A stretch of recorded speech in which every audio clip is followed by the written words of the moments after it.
자, 민주당에서는요, 이 추석 연휴 마지막 날인 어제도 이 계엄설을 꺼내 들었습니다. 이 대응팀까지 꾸렸다고 하는데 관련 목소리 듣고 이어가도록 하겠습니다.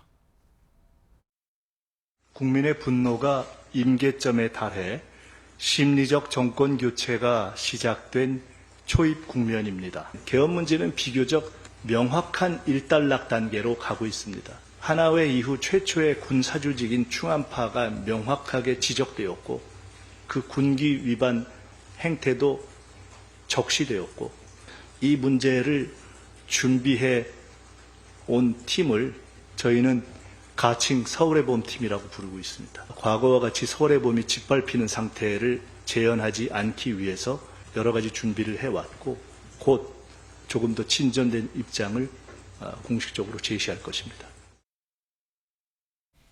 네, 강전혜 부위원장님. 일단 뭐 대응팀 이름은 서울의 봄이라고 했다는데 예전에 군사 관련 다뤘던 영화 이름이기도 한데 어떻게 보십니까? 이 심리적인 정권 교체가 시작된 초입 국면이다 이렇게까지 얘기를 했는데 계엄 얘기를 계속 하네요. 그 영화를 너무 많이 보신 것 같아요. 그리고 이제 김민석 의원이 수석 최고위원이잖아요. 얘기하고 계시는 내용에 대해서 계엄이라는 것에 대해서 국민들 그리고 이제는 언론들마저도 이것이 진정성이 있는 문제 제기인가에 대해서 굉장히 좀 의문이 가고 있는 것이 아닌가. 이게 중요한 이슈가 아니라 이제는 가십성으로 달아지는 그런 느낌들이 있거든요. 김민석 의원이 만약에 어떠한 증거들을 가지고 있었더라면 추석 밥상에 이거를 올렸을 것이라고 저는 생각을 합니다. 그런데 지금까지 갖고 있지 않은 것이고 김민석 최고위원을 제외한 다른 지도부들 그리고 이재명 대표조차도 당대표 회담 모두 발언에서 이야기를 했었는데 그 이후에는 여기에 대해서 조용한 부분들이 있잖아요.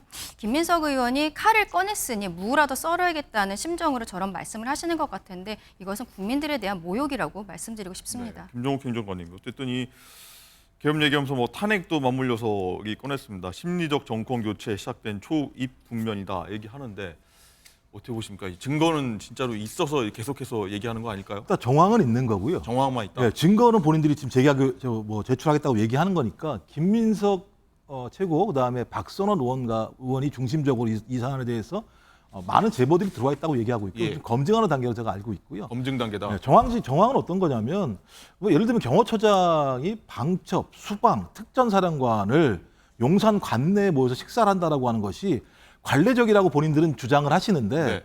문재인 정부의 경호처장은 그런 적이 없다고 얘기를 하는 상황들이 분명히 있습니다. 그다음에 행정안전부 장관이 방첩사령관에 방문을 했는데 소위 방첩사령관 방문에 대해서 국방부 장관이 인지를 못하고 있는 상황들이 벌어져요.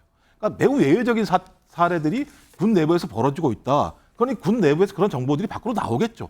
이상 징후가 있으니까 그런 징후들을 가지고 좀 여기서 식별하는 거거든요. 우리 군대 용어로 따지고 보면. 근데 그 식별 자체들을 지금 진행하고 있는 것이고 그런 상황들에 대해서 제가 볼 때 진전된 무엇인가 있으니까 저렇게 얘기하겠지. 아니 뭐 김민석 최고가 아무 근거도 없이 그냥 밖에 나와서 야 계엄이야 계엄 이렇게 얘기할 거는 아니라 생각이 분명히 들기 때문에 저는 적어도 경고성 멘트가 계속 나오고 있다는 생각이 들고 저는 저 정도 얘기가 한다면 저는 어떤 내용인지 모르겠습니다만 경비 계엄 재검토는 있었다는 얘기가 분명히 나왔어요. 그렇다면 경비 계엄은 대체적으로 비상 계엄으로 연결됐다. 그랬을 때 경비 계엄의 수정 정도가 어느 정도인가에 대한 판단 부분과 관련된 정보가 있지 않을까 저는 이렇게 예상은 하는데 뭐 제가 두 분 머리에 들어가 있지 않기 때문에 내용은 알 수 없고요. 하지만 알겠습니다. 뭐 저보다 중대하니까 저 정도 얘기를 한다고 저는 생각을 합니다. 어쨌든 증거가 나올 때까지 나올지 한번 보도록 하겠고요.